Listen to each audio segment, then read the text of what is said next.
ایک اہم ترین چیز جو ہمیں علماء اور مجتہدین کے واقعات میں نظر آتی ہے عزاداری سید الشہداء کے حوالے سے، وہ اہم ترین چیز یہ ہے کہ پبلک کو، لوگوں کو، عوام الناس کو رحمت خدا سے مایوس نہ ہونے دینا۔ اس نقطے کو نوٹ کیجیے، بہت اہم نقطہ ہے یہ۔ اور سرچشمہ اس نقطے کے لیے، آغاز اس نقطے کا اگر آپ کہیے ذات رحمت للعالمین ہے۔ آپ جب سیرت النبی کا مطالعہ کرتے ہیں آپ کو نظر آتا ہے کہ طائف کے لوگ پتھر مار رہے ہیں، طائف کے لوگ گندگیاں پھینک رہے ہیں، نبی جو ہے کسی مقام پر زخمی پڑے ہوئے ہیں، اور جب قریب جا کر دیکھا تو لب ہل رہے تھے، اور یہ جملے تھے اللہم اہد قومی، بار اللہ میری قوم کی ہدایت کر۔ یہ جو سرچشمہ ہدایت ہے یہ ہستیاں، سرچشمہ رحمت ہے یہ ہستیاں، وہی آپ کو مظہر پھر نظر آتا ہے۔ اب ظاہر ذات امیر المومنین میں بھی ہے، ذات مولا امام حسن مجتبیٰ میں بھی، ہر امام کے حوالے سے آپ کو یہ چیز نظر آئے گی، لیکن چونکہ ہمارا موضوع عزاداری ہے تو میں کربلا سے متصل ہو رہا ہوں۔ کربلا میں حضرت حر کا واقعہ سب کے سامنے ہے کہ کس طریقے سے حضرت حر نے جو ہے رستہ روکا، آگے آئے، کربلا میں لا کر جو ہے خاندان عصمت کو انہوں نے پھنسا دیا۔ یہ لفظ عمدن استعمال کر رہا ہوں حضرت حر کے لیے، اور ان کو اپنے گناہ کا احساس تھا۔ جب شب عاشور انہوں نے یہ کہا کہ میں اپنے آپ کو جنت اور جہنم کے درمیان محسوس کر رہا ہوں، یزیدیوں کا لشکر جہنم ہے، حسینیوں کا لشکر جنت ہے، جب آئے تو یہ جملہ ان کی زبان پر تھا اللہم انی ارعبت قلوب اولیائک، بار اللہ میں نے تیرے اولیاء کے دل میں وحشت ڈالی ہے، یعنی علی و اولاد علی کو میں نے گریاں بنایا ہے، ان کو روتا ہوا جو ہے بنایا ہے، ان کی آنکھوں سے آنسو میں نے جاری کیے ہیں، ان کے دلوں کو کباب کیا ہے میں نے۔ زینب کبریٰ کی گریے کا باعث بنا، حضرت رقیہ، حضرت ام کلثوم کی گریے کا باعث بھی، یہ جملے حضرت حر کے ہیں۔ اور میں یہ مجالس میں جملہ کہتا ہوں کہ امیر المومنین کی بیٹی کو رلانا اس سے بڑا کوئی گناہ نہیں ہے۔ سب ایک طرف رکھیے، دوسری طرف یہ رکھیے کہ امیر المومنین سلام اللہ علیہ کی وہ بیٹی کہ جس کے احترام میں امام حسین کھڑے ہو جاتے تھے، جس کا احترام زین العابدین کرتے تھے، جس کا احترام اللہ کے رسول کرتے تھے، اس بیٹی کے گریے کا باعث بننا یہ بدترین گناہ ہے۔ لیکن اس گناہ کے باوجود جب حضرت حر آتے ہیں، سر جھکا ہوا تھا، مولا حسین نے صرف ایک جملہ کہا ارفع رأسک، اپنے سر کو بلند کرو، تمہیں شرمندہ ہونے کی ضرورت۔ یہ جو سلسلہ چلا رہا ہے یہ ہمیں علماء میں بھی آگے بڑھتے ہوئے نظر آتا ہے کہ کسی شخص کو جتنا بھی گنہگار ہو، میری اور آپ کی ذمہ داری خاص طور پہ جو خواتین جو ہے اس مقدس جو ہے عمل سے وابستہ ہیں، ذاکری کے عمل سے اور لوگوں کو تبلیغ کے حوالے سے، درس دینے کے حوالے سے، مجالس سنانے کے حوالے سے، وہ اپنے اندر یہ چیز پیدا کریں، بڑے سے بڑا گنہگار آ جائے، بڑے سے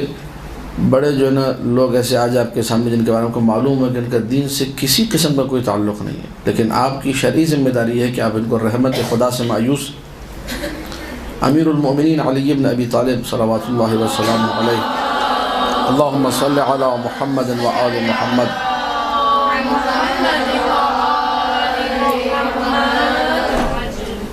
مولا یہ فرماتے اصول کافی میں روایت موجود ہے، الا اخبرکم بالفقیہ حق الفقیہ،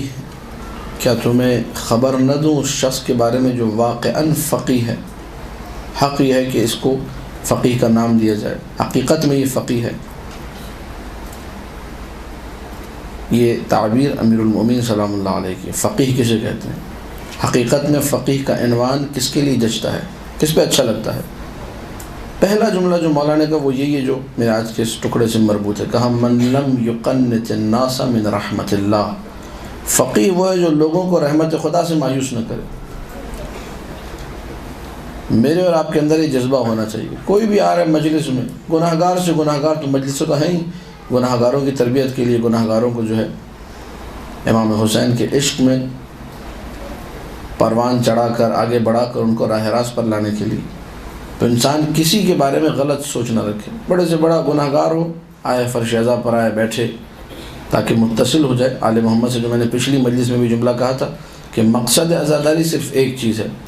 کہ کائنات کے تمام لوگ علی و اولاد علی سے، محمد و آل محمد سے جڑ جائیں۔ اگر وہ جڑ گئے مقصد عزاداری ہمارے پاس آ جائے گا۔ باقی چیزیں آگے تربیت ہے، تجزیہ و تحلیل کرنا ہے، ان کی تربیت کرنی ہے، ان کا تزکیہ نفس، ان کا محاسبہ نفس، یہ سارے بعد کے مراحل ہیں۔ من لم یقنط الناس من رحمت اللہ، لوگوں کو رحمت خدا سے مایوس نہ کرے۔ اور پچھلے درس کو اگر آپ ذہن میں رکھیں، جب ایک عالم دین کا پروٹوکول بڑھ جائے، جب ایک عالم دین کے جو ہے جسے کہا جائے نخرے بڑھ جائیں، جب ایک عالم دین کے اندر وہ ادائیں آ جائیں جو ادائیں عالم دین پہ اچھی ہی نہیں لگتی، تو پھر خود بخود لوگ رحمت خدا سے مایوس ہونا شروع ہو جاتے ہیں۔ النظر الی وجہ العالم عبادہ، عالم کے چہرے کو دیکھنا عبادت ہے حدیث میں، اور یہاں جسے ہم لوگ عالم سمجھتے ہیں اس کے چہرے کو دیکھنے کے لیے پہلے 20 عجیب و غریب سے چہرے دیکھو، پھر جا کے وہ عالم کا چہرہ نظر آئے گا، تو یہ معاملہ خراب ہو جاتا ہے اس طریقے سے۔ من لم یقنط الناس من رحمت اللہ، لوگ دیکھیں یاد خدا میں مشغول ہو جائیں، ذکر خدا میں اپنی آخرت کی فکر کریں، یہ عالم ہے۔ یہ شہاب الدین مرعشی نجفی سب ان کے نام سے واقف ہیں۔ ان کے بیٹے نے یہ واقعہ ریڈیو پر سنایا، کہا کہ ایک رات ہمارے بابا کسی کام سے گئے ہوئے تھے، اس زمانے میں ظاہر ہے آج کل کی طرح حالات بھی نہیں تھے اور آج کل کی طرح سیکیورٹی کے سارے معاملات بھی نہیں تھے۔ راستے میں کسی شخص نے جو نشے میں دھت تھا، بالکل کون سا اس نے نشہ کیا ہوا تھا، بہرحال اس نے شہاب الدین مرشی صاحب کو پکڑ لیا۔ رات کی تاریکی میں کوئی نہیں ہے، کوئی گارڈ نہیں ہے، کوئی سیکورٹی گارڈ نہیں، اس نے پکڑ لیا، دیکھا سر پہ امامہ ہے، کالا امامہ، سید چلا جا رہا ہے۔ اس شخص نے جو نشے میں دھت تھا، اس نے شہاب الدین مرشی نجفی سے کہا کہ آپ مجھے اس وقت تھوڑے سے مسائل سنائیں، نشے میں کہا۔ تو اب شہاب الدین مرشی نجفی یہ ہے عالم، یہ ہے فقیہ اہل بیت، اور انہوں نے کہا بھائی مجلس تو اس طریقے سے نہیں ہوتی، انہوں نے بھی یہ پروٹوکول بتایا مجلس کا کہ کوئی ممبر ہوتا ہے، کوئی کرسی ہوتی ہے، یہاں کیا میں کھڑے ہو کے تمہیں مسائل سناؤں۔ تو وہ جو نشئی تھا، وہ جو نشے میں دھت تھا، وہ زمین پر جھک گیا، کہا میری پیٹھ پہ بیٹھ جائے، میں کرسی بن جاتا ہوں، سنائے مجھے مسائل سنائے۔ یہ ہے مرجع عالی قدر جہان تشیع سید شہاب الدین مرعشی نجفی۔ اس کی پیٹھ پر بیٹھ گئے اور 10-15 منٹ انہوں نے مولانا عباس کے مسائل پڑھے، یہ رونے لگا، یہ پھر نشے میں دھت تھا۔ پھر جب یہ جانے لگے، کہا نہیں میں آپ کو گھر تک چھوڑ کر آؤں گا، آپ نے مسائل سنا، اب نشہ اس کا سارا کافور ہو چکا، ختم ہو چکا نشہ۔ جب گھر پر آیا تو لکھا ہوا ہے کہ جی شہاب الدین مرشی نجفی کا مکتب ہے، یہ ان کی بیرونی، بڑا شرمندہ ہوا۔ اس دن سے اس نے نشے چھوڑ دیے، توبہ کر لی، شہاب الدین مرشی کے نجفی کے پیچھے مرتے دم تک نماز پڑھتا رہا، اپنے آپ کو مکمل طور پہ پیرو مکتب اہل بیت، اور معروف تھا، اس کا نام حاج آغا شتردار کہتے تھے قم میں اس کو۔ یہ جو چیز ہے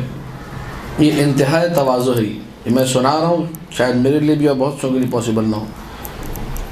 کیونکہ ہم سے نشئی اس طرح کر کے یہ اس کا مطلب یہ کہ فقیہ یہ چاہتا ہے کسی ایک کو بھی کھینچ کر امام حسین سے قریب کر دو۔ یہ جذبہ اگر ہمارے اندر پیدا ہو گیا، یقین جانیے ہماری تبلیغ میں، ہماری تقریروں میں، ہماری ذاکری میں اثر نظر آئے گا۔ لیکن پھر وہی جملہ دہراؤں گا پچھلے اپنے گفتگو کا، کہ یہ صرف سننے کی باتیں نہیں، اس پہ عمل کرنا ہوگا، اس جذبے کو اپنے وجود کے اندر لانا ہوگا۔ کسی بھی طریقے سے لوگوں کو رحمت خدا سے ہم نے دور نہیں کرنا۔ رحمت اللہ الواسعہ یعنی حسین ابن علی۔